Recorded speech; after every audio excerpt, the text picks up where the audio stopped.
Hi Hey, there. Brent. Hey, family. Mm. I've got a question, Brent, and everybody available. When the meditation, especially when it's a group meditation, my hands they start moving in a very particular way, and it's not something that I can control. They move and they do whatever they do, and then the people that are facilitating the group meditation or the group meetings always says that there is a healing energy that comes in. Um I don't know what it is, and sometimes, although I know my throat chakra is still blocked, but sometimes they come some words that I don't know what it is. I don't know what I'm saying. So can you shed some light on it? Yes, Thank of course. Yeah, thank you, Linda. So I just for the record here, it doesn't feel to me that your throat chakra is blocked. Just what's coming to me to share with you. you. But spontaneous movements with the hands. So these are called mudras, right? Different mudras. There are many. All sorts of things can happen with the hands. Um, you will see when you look at, say, an image of Uh, I mean, I have a little Buddha statue here. Perhaps you can see his hands there in a Mm-hmm. mudra, right? So this is the mudra here, like this.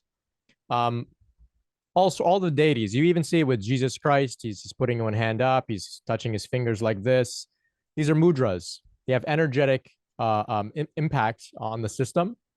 And so you are experiencing the original source of the mudras that we see throughout religion, throughout yoga, Buddhism, Christianity. It's all there. So you're experiencing the original source from where those mudras came from.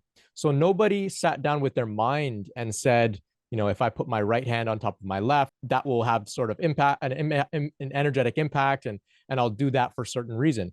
They just spontaneously went into these postures, these gestures, and those gestures were then documented, and others began to mimic them and practice them. So you're actually experiencing the original source of where these mudras come from. The same goes for yoga poses, asanas. All of the different ways of bending and twisting. Those are all happening spontaneously to people in the midst of Kundalini Shakti awakening process. So it's not that these methods of spiritual development were, created by one's mind. They were actually originating organically because the system knows what to do. So trust your system, totally surrender to it. Let the energetic gestures come and go at the right pace that they need to. And know that you're practicing the original forms of yoga, the original forms of these different ways of spiritual development and transformation. You don't need to know anything about it. It's good to know. It's good to have some sort of context, but ultimately you don't need to know anything about it. It just happens on its own. Just like how we don't know anything about puberty per se, unless we're say some special doctor or something. But we went through it quite well. It was organic. It was natural. So this is the same thing that's unfolding here. It's just in a spiritual direction. The same goes for the spontaneous vocalizations that are coming through. They are called, in some more new age context, they refer to it as light language. Light language just begins to come through. In some religions, like say the Pentecostals, I think they refer to it as glossolalia. So just spontaneous vocalizations coming out. Once again, these are the original sources of languages such as Sanskrit. Sanskrit is, they say that each of the tones, the vowels, the sounds in Sanskrit have a particular vibrational frequency. Whereas English, the language has evolved from so many different languages. It doesn't have any sort of energetic component to it per se. Whereas Sanskrit, these are original sounds that came forth spontaneously and so they're very much charged with the energetic frequency. So the words that are coming through when you're sitting and spontaneously, just letting these vocalizations come, they may have a certain energetic quality to them. They may, in fact, actually be a real language that you just don't know about yet. I was reading the other day about somebody who never spoke Sanskrit was spontaneously vocalizing each of the Sanskrit alphabet in order.